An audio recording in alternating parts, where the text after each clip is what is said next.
Une histoire comme un jeu, mais elle a une triste fin. Les malheurs sont tout près des gens.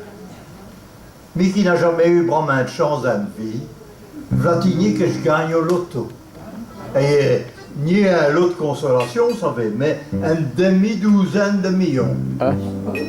Il y a danger de vous dire, mais j'ai un quai du casse. Pendant plus de 3 jours, du faubourg Saint-Lazare jusqu'à la Grand Place, pour tous mes camerluches, je faisais remplir les pains. J'ai même manqué d'accater 2-3 joueurs pour l'Albert.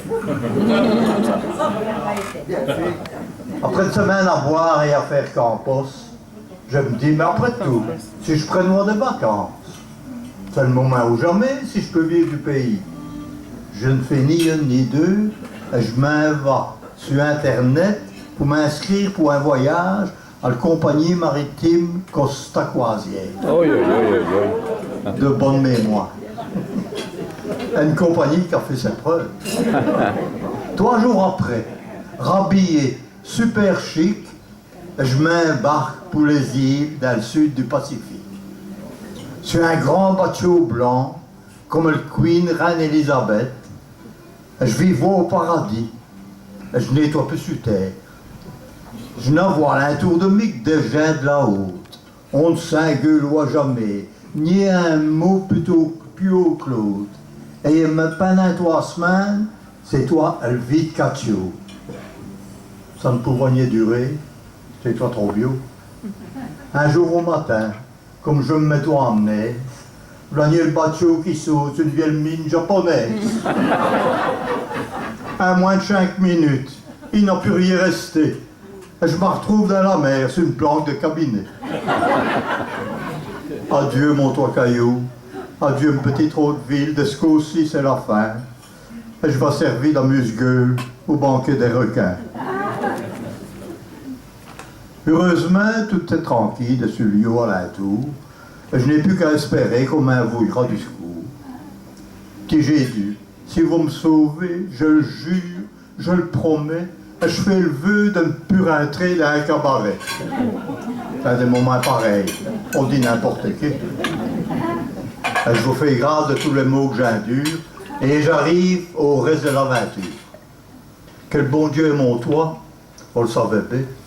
Seigneur, à vous que je vais l'apprendre, bien qu'aujourd'hui, hier du moins, nous Seigneur fait mon toit.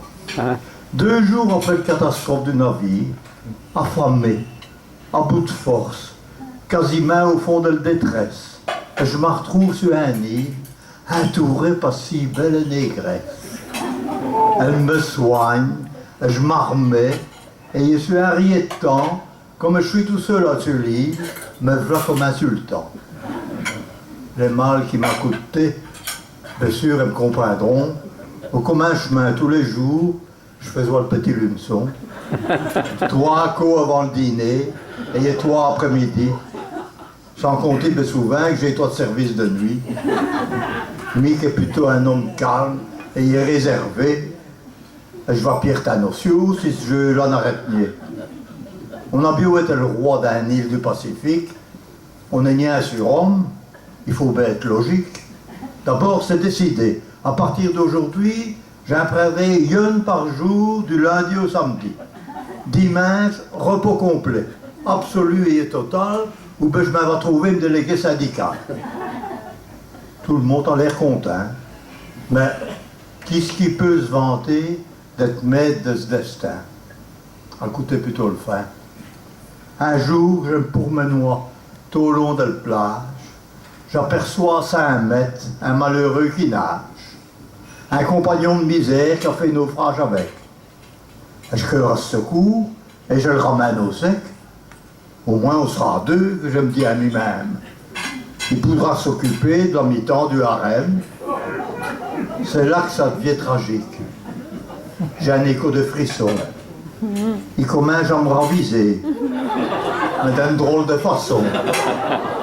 Et en un coup, il me dit « Bonjour, un vieux petit blond. Tu me reconnais avec 2 papillons ?» Attention, c'était le meilleur de Dinan. Hein. Je n'ai jamais eu de chance. Je vais l'aider comme un chemin.